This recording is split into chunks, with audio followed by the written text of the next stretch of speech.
Hi friends, welcome to Varalakshmi Podarillu. అందరూ ఆరోగ్యంగా ఆనందంగా జీవించాలని మనస్ఫూర్తిగా కోరుకుంటున్నాను. ముందుగా అందరికీ పోలిపాడ్యమి శుభాకాంక్షలు. నేనైతే ఈ విధంగా తులసమ్మ దగ్గర పోలిపాడ్యమి పూజ చేసుకున్నానండి. మీరందరూ చేసుకున్నారా?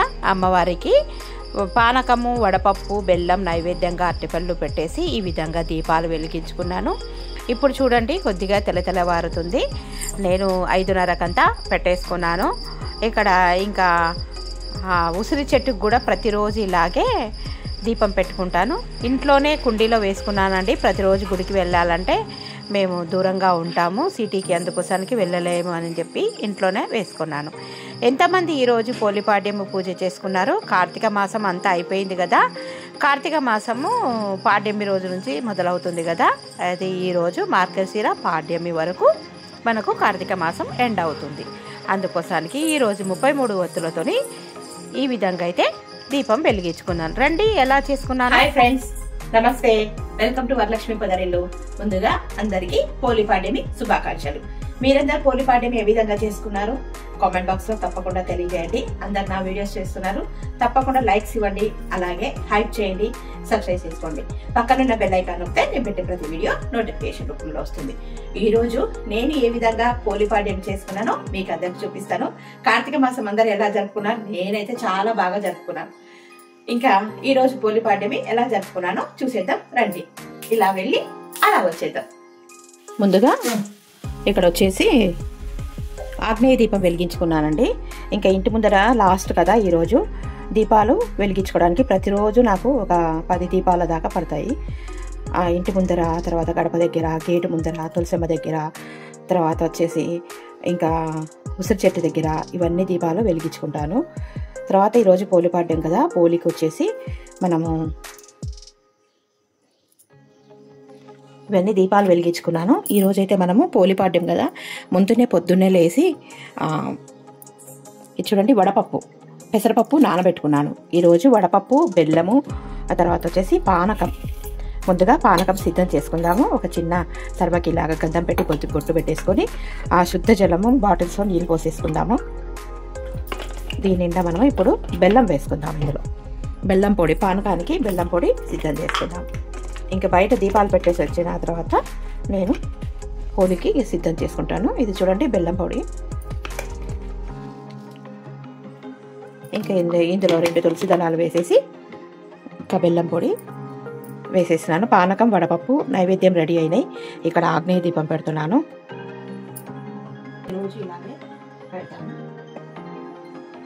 ఈ విధంగా అయితే ఆగ్నేయ దీపం పెట్టేసి అగరబత్తి ఇక్కడ పెట్టానంటే మూలకు పెట్టుకున్నాను. చూడండి, ఇంక ఈ దీపాలను ఇంటి ముందర వెలిగించి వస్తాను. చూడండి, గడప దగ్గర ఈ విధంగా దీపాలు పెట్టుకున్నాను. గడప దగ్గర దీపాలు పెట్టేసుకున్నాను. అలాగే తులసమ్మ దగ్గర కూడా ఈ విధంగా దీపాలు పెట్టుకున్నాను. తులసమ్మ దగ్గర ఇంకా ఉసిరి చెట్టు దగ్గర చూపిస్తాను. ఇక్కడ కూడా ఉసిరి చెట్టు దగ్గర దీపం పెట్టేశాను. చూడండి, ఉసిరి చెట్టు ఈ విధంగా ఎప్పుడు ఉసిరి చెట్టు కుండీలో వేసుకున్నానండి. ప్రతిరోజు గుడికి వెళ్ళలేను కదా, అందుకోసానికి ఈ విధంగా వేసుకున్నాను. ఇంకా చీకటిగానే ఉంది, 5 అవుతుంది. చూపిస్తాను చూడండి ఎన్ని మొక్కలు మొలిచాయో తులసమ్మలో. అంతా ఇలాగ అయిపోయిందని చెప్పేసి చిన్న చిన్న మొక్కలన్నీ విత్తనాలు వేస్తే చక్కగా మొలిచాయి. ఈ విధంగా తులసమ్మకు అయితే ఇంకా ఇక్కడేనండి పోలిపాడ్యమి పూజ చేసుకునేది. బయట కూడా దీపాలు వెలిగించుకున్నాను, ఇక్కడ కూడా దీపాలు వెలిగించుకున్నాను. ఈ డోరికి కూడా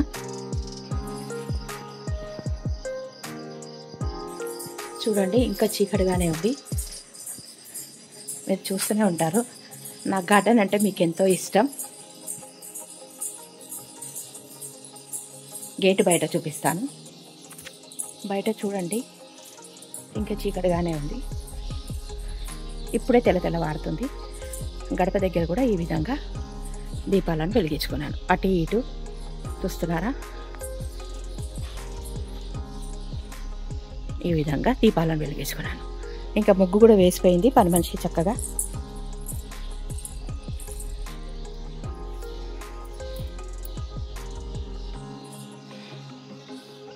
బయట నుంచి ఈ విధంగా మన ఇల్లు ఎంత అందంగా ఉందో చూడండి.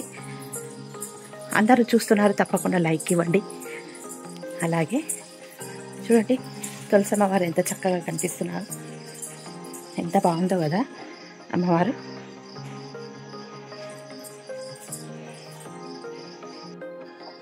ఇంట్లో కూడా ఈ విధంగా పూజ చేసుకున్నాను. ఇంకా ఇప్పుడు మనము పోలిపాడ్యం పూజ ఏ విధంగా చేసుకోవాలి అనేది ఇప్పుడు మనము చూసేద్దాం. పోలిపాడ్యం గురించి పూజ చేసుకున్న తర్వాత పోలి కథ చెప్పుకోవాలండి. మీలో ఎంతమందికి పోలి కథ తెలుసో నా కామెంట్ బాక్స్లో తప్పకుండా తెలియజేయండి. ఈరోజు పోలిపాడ్యమి కదా, పోలి ఏ విధంగా చేసింది అనేది ఈరోజు కథ రూపంలో మీకు చెప్తున్నాను. తప్పకుండా నచ్చిన వాళ్ళందరూ లైక్ చేయాలని, అలాగే హైప్ చేయాలని మనస్ఫూర్తిగా కోరుకుంటున్నాను. కార్తీక మాసంలో ఏ రోజు దీపాన్ని వెలిగించకపోయినా ఈ రోజున 30 ఒత్తులతో దీపం వెలిగించి నీటి ప్రవాహంలో వదిలితే ఆ మాసమంతా దీపారాధన చేసిన పుణ్యం వస్తుందని ఈ కథ పోలిపాడ్యమి కథ అండి. ముందుగా పోలిపాడ్యంకి ఈరోజు మనము మామూలుగా అయితే నది తీరాన వదలాలి కదా, అందుకోసానికి మనకు సిటీలలో నది ఎక్కడ ఉంటుంది, ఈ విధంగా పసుపు రాసేసుకొని చక్కగా బొట్లు పెట్టేసుకుంటున్నాను. ఇది ఏదైనా స్టీల్ పాత్ర అయినా తీసుకోవచ్చు, ఇత్తడి పాత్ర అయినా తీసుకోవచ్చు. నేను ఇది పెద్దగా ఉంటుందని చెప్పేసి ఇది తీసుకున్నాను. ఈ విధంగా పసుపు కుంకుమ బొట్లు అయితే పెట్టుకోవాలి మనము. తర్వాత ఇందులోకి కుంకుమ, పసుపు, అలాగే కర్పూరం, చూడండి అక్షింతలు, కొంచెం కర్పూరం, అలాగే ఇంట్లోనే శుద్ధ జలం కొన్ని పోసుకొని తర్వాత బోరింగ్ వేసి పోసుకుంటాం. కొన్ని పువ్వులు, ఇంకా 33 ఒత్తులను సిద్ధం చేసుకోవాలి. ఇవి పువ్వొత్తులైనా తీసుకోవచ్చు, మామూలు ఒత్తులైనా తీసుకోవచ్చు. ఇవి ఇలాగా నేను 11 కలిపి పెడతాను. ఎందుకంటే 30 రోజులకు 30 ఒత్తులు, నెలల 30 రోజులు ఉంటాయి కదా. అలాగే ఒక ఒత్తి పోలికి 2 ఒత్తులు మన ఇంట్లో దేవుడికి ఆ విధంగా పెట్టుకోవాలి. ఇవి చూడండి 4, 5 ఇలాగ 5 కూడా వెలిగించుకోవచ్చు. ఇక నువ్వుల నూనెలో కానీ నెయ్యిలో కానీ మనము నానబెట్టేసుకొని పెట్టుకోవచ్చు. ఇట్లా అన్నీ తయారు చేశాక చూపిస్తాను. ఇలాగ 5 పెట్టుకోవచ్చు, లేదా 11 కూడా 11 ముళ్ళ 33 ఆ విధంగా అయినా పెట్టుకోవచ్చు. నేనైతే ఇలాగ పెడుతున్నాను. ఇందులో నానబెట్టుకుంటున్నాను. ఫస్ట్ 3 ఇవి చూడండి ఒత్తులు రెడీ చేసినాను. ఈ విధంగా అయితే పెట్టేసుకుంటున్నాను ఒక దాంట్లో. ఇది నువ్వుల నూనెనేనండి, నేను నువ్వుల నూనెనే వేస్తున్నాను. ఈ విధంగా అన్ని ఒత్తులు తడిపి పెట్టేసుకున్నాను. ఇట్లా ఒత్తులు అయితే రెడీ చేసుకున్నాక ఇంకా వచ్చేసి ఇక్కడ కుంకుమ, పసుపు, అక్షింతలు, ఇంకా పువ్వులు ఇవైతే రెడీ పెట్టుకున్నాను. ఇంకా ఇవి వెలిగించుకుందాము రండి. తులసమ్మ దగ్గర పెట్టేసి పువ్వులు, అక్షింతము, గంధము ఇవన్నీ వేసిన తర్వాత ఒత్తులు వెలిగిస్తున్నాను. ఈరోజు పోలిపాడ్యమి కదా, పోలి ఎవరు అనేది మనం ఇప్పుడు తెలుసుకుందాం. పోలిపాడ్యమి విశిష్టత ఏంటో తెలుసుకుందాం. కార్తీక అమావాస్య మరునాడు వచ్చే రోజుని పోలిపాడ్యమి అంటారు. ఈ రోజు నుండి మార్గశిర మాసం మొదలవుతుంది. కార్తీక మాసం శివుడిని పూజిస్తే మార్గశిర మాసంలో విష్ణుమూర్తిని పూజిస్తారు. కార్తీక మాసం పూర్తి కాగానే గుర్తుకు వచ్చే పోలి స్వర్గం. ఇంతకీ ఆవిడ ఎవరు, ఎందుకు పూజిస్తారు ఇప్పుడు తెలుసుకుందాం. ఒక ఊరిలో ఒక ఉమ్మడి కుటుంబం ఉండేది. ఆ కుటుంబంలో 5 కొడుకులు, కోడళ్ళు ఉండేవారు. అంతకన్నా చిన్న కోడలైన పోలి అన్న మహిళకు చిన్ననాటి నుండి పూజలన్నా వ్రతాలన్నా చాలా ఇష్టం. కానీ ఆమె చూస్తే అత్తగారిని కటింపుగా ఉండేది. ఆ అత్తగారు తనను మించిన భక్తురాలు కావాలని, ఆచారాలు పాటించే తనకే ఉందని అహంభావం కలిగి ఉండేది. కార్తీక మాసంలో చిన్న కోడలు మినహా మిగతా కోడళ్ళనందరినీ కూడా తీసుకొని నదికి బయలుదేరేది. అక్కడ కోడళ్లతో కలిసి నదీ స్నానం చేసి దీపాలు వెలిగించి ఇంటికి వచ్చేది. తాను దీపం పెట్టి చిన్న కోడలు తనకంటే ముందుగా దీపారాధన చేస్తుందేమోనని ఇంట్లో ఉండే పూజ సామాన్లన్నిటినీ వెంట తీసుకొని వెళ్ళేది అత్తగారు. కానీ పోలి దీపం పెట్టకుండా చేసిన ప్రయత్నాలు మాత్రం ఫలించలేదు. పెరటిలోని పత్తి చెట్టు నుండి పత్తిని తీసి దానిలోని ఒత్తిని చేసేది పోలి. కవ్వానికి ఉన్న వెన్నను ఆ ఒత్తికి రాసి దీపం వెలిగించేది. ఆ దీపం ఎవ్వరికీ కనిపించకుండా దానిపై ఒక బుట్టను బోర్లించేది. ఇలా కార్తీక మాసం అంతా ఇలా దీపాలు వెలిగించేది పోలి. ఆఖరి రోజైన అమావాస్య రానే వచ్చింది. ఆ రోజు నది స్నానం చేసి దీపారాధన చేసేందుకు బయలుదేరింది అత్తగారు. వెళ్తూ వెళ్తూ ఎక్కడ లేని పనులన్నీ అప్పజెప్పి దీపాలు పెట్టి తీరిక లేకుండా చేసింది అత్తగారు. కానీ పోలి ఎప్పటిలాగే ఇంటి పనులన్నీ ముగించుకొని దీపాన్ని వెలిగించి ఎన్ని ఆటంకాలు ఎదురైనా నిర్మలమైన భక్తితో అందుబాటులో ఉన్న పూజ సామాగ్రితో తనను పూజించిన పోలికి భక్తికి మెచ్చి పుష్పక విమానాన్ని పంపుతారు దేవతలు. ఈసారి జనమంతా చూస్తుండగానే పోలి స్వర్గానికి వెళ్లేందుకు ఆ విమానం ఎక్కుతుంది. తనకంటే ముందు పోలి స్వర్గానికి వెళ్ళడం సహించలేని అత్తగారు పోలి కాలు పట్టుకొని కిందికి లాగుతుంది. మిగతా 4 కోడళ్ళు ఒకరి కాలు ఒకరు పట్టుకుంటారు. ఆగ్రహించిన దేవతలు పోలితో వారికి పోలిక లేదంటూ కిందికి నెట్టేస్తారు. పోలమ్మ స్వర్గానికి చేరుకుంటుంది.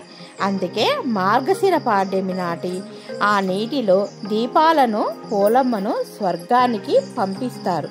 తమకు పసుపు కుంకుమలు ఇవ్వాలని, తమకే స్వర్గప్రాప్తి కలగాలని కోరుకుంటారు. ఇదండి పోలి పాడ్యమి వెనుక ఉన్న చిన్న నిజమైన కథ. ఈ విధంగా పోలి పాడ్యమి వచ్చేసింది. అందుకోసానికే మనం కూడా కార్తీక మాసం నెల రోజులు చేయలేని వాళ్ళు కూడా ఈరోజు 30 ఒత్తులతోని 33 ఒత్తులు అంటే 30 ఒత్తులు నెలంతా, 1 ఒత్తి పోలికి, 2 ఒత్తులు దేవుడికి ఈ విధంగా వెలిగించుకొని పూజ చేసుకుంటే మనకు కార్తీక మాసం నెలంతా పూజ చేసిన పుణ్యం కలుగుతుంది. అందుకోసానికే తప్పకుండా ఈ పోలి పాడ్యమి పూజ తెలిసిన వారందరూ తప్పకుండా చేసుకుంటారండి. ఇంకా తర్వాత నేను కూడా నీటిలో దీపాలు వెలిగించిన తర్వాత ఉసిరిక దీపాలు కూడా ఉంటే 5 ఉసిరిక దీపాలతోని హారతిచ్చి అమ్మవారికి ఇక్కడ వెలిగించాను. ఇవి వచ్చేసి ఆవు నేతితో చేసిన ఒత్తులు. 5 ఉసిరిక దీపాలను వెలిగించుకున్నాను. ప్రతి సంవత్సరం ఇలాగే పోలి పాడ్యమి జరుపుకుంటానండి.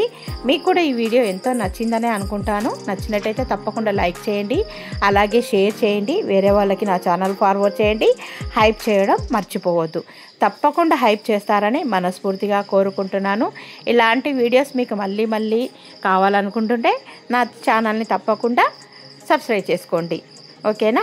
ఇదండి ఇవాళ పోలి పాడ్యమి పూజ.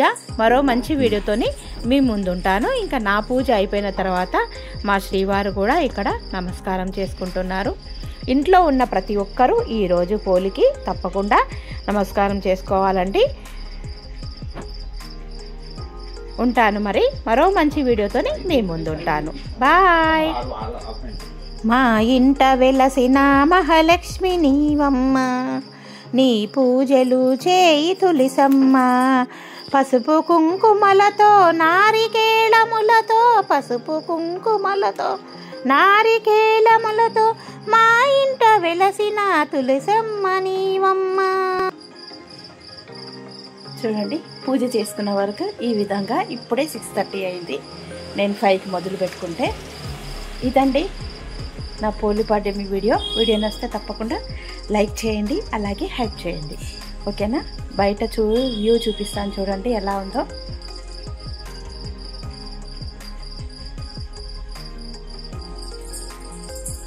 ఇదండి ఇవాల్టి వీడియో. పోలి పాడ్యమి పూజా విధానం మీకు అందరికీ అర్థమైంది కదా. పోలి కథ నచ్చింటే తప్పకుండా లైక్ చేయండి, అలాగే హైప్ చేయండి. పక్కనున్న బెల్ ఐకాన్ నొక్కితే నేను పెట్టే ప్రతి వీడియో నోటిఫికేషన్ రూపంలో వస్తుంది. తప్పకుండా అందరూ లైక్ చేస్తారండి, అలాగే హైప్ చేస్తారని మనస్ఫూర్తిగా కోరుకుంటున్నాను. Thank you for watching. Thank you for your time. మరో మంచి వీడియోతోని మీ ముందుంటాను. Please subscribe. బాయ్.